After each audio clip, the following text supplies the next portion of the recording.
La situation en France, pour bien dire le mot, c'est la merde. Il faudrait un autre De Gaulle en France. Il faudrait que Sarkozy de Villepin mette la Légion étrangère dans les coins de Paris. Alors, pas exagéré. Ah non, non, non, non, non. Après tout, on ne peut pas toujours vivre en grève. Un pays qui veut résister, il faut qu'il travaille. Le temps qu'un ouvrier travaille ses 35 heures, le temps qu'il mette son tablier, le temps qu'il aille pisser, le temps qu'il fasse ci, qu'est-ce qui se passe?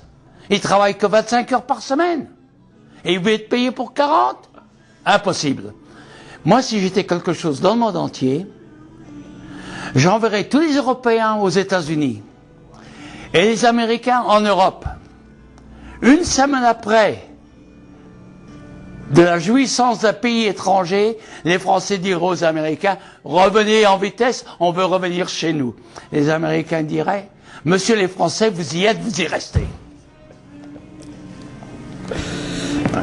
Bah, qu'est-ce que tu fais, Jacques, pendant la journée? Ben, je me promène, je vends du vin, je vends de l'alcool, je vais voir 2-3 clients, et puis des fois on me dit, pourquoi que les Français n'ont pas été en Irak? Ben, je leur réponds, nous sommes en Afghanistan, nous avons été en Irak, la Légion étrangère était à 25 km de Bagdad, on a dit non messieurs, retournez chez vous, alors on est retourné chez nous. Mais en tant que bon Français, je trouve que la France, ou que les Français exagèrent. Ça fait depuis combien de temps que tu es en Amérique? Depuis 1946 que je suis ici. Ça n'a pas toujours été gai. Il y avait le sandwich qui était au clou, après le mur, et quand j'avais 5 minutes, je donnais un coup de dent. Quand tu es venu ici en 46, qu'est-ce que tu as fait? Qu'est-ce que tu faisais? C'était quoi ton occupation? Moi, j'ai été à l'université de Santa Clara, et j'ai vu que je faisais que de chauffer les bancs, j'ai quitté. Mais c'était des études de droit. Et en plus de ça, comme je n'avais jamais travaillé de ma vie, on m'a donné un job pour creuser des trous, pour mettre des conduites d'eau. Et j'ai essayé de faire le plombier durant la période du lunch. C'était qu'une demi-heure. Et il y avait un brave Portugais qui voulait m'apprendre le métier parce qu'à ce moment-là, un plombier faisait 1,75 $ et le gars qui avait la pelle et la pioche faisait 1,50 $. Avec 1,50 $, on vivait très bien.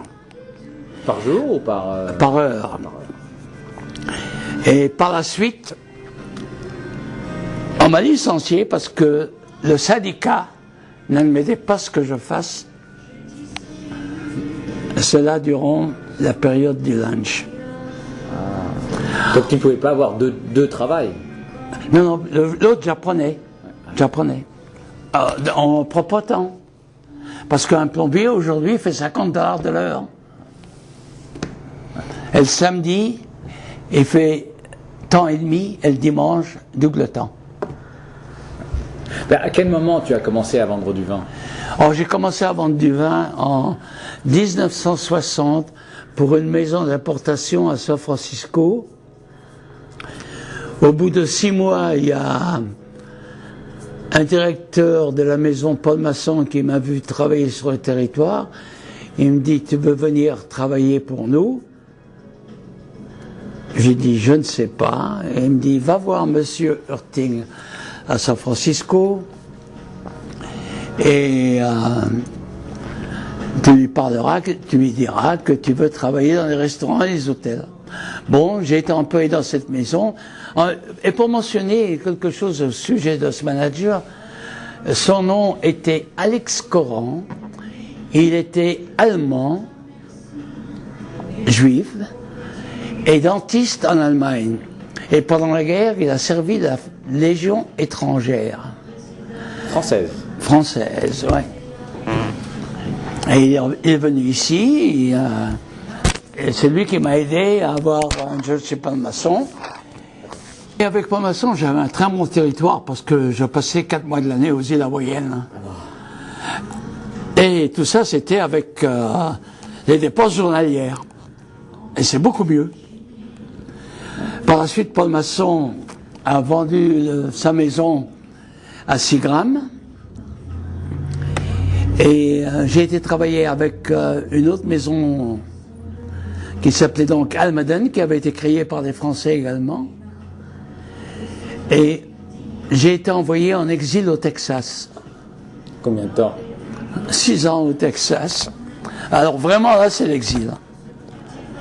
Et il n'y a qu'un pays ou qu'un État aux États-Unis qui est valable. Ça s'appelle la Californie. En ce moment, ce n'est plus la Californie parce qu'il pleut.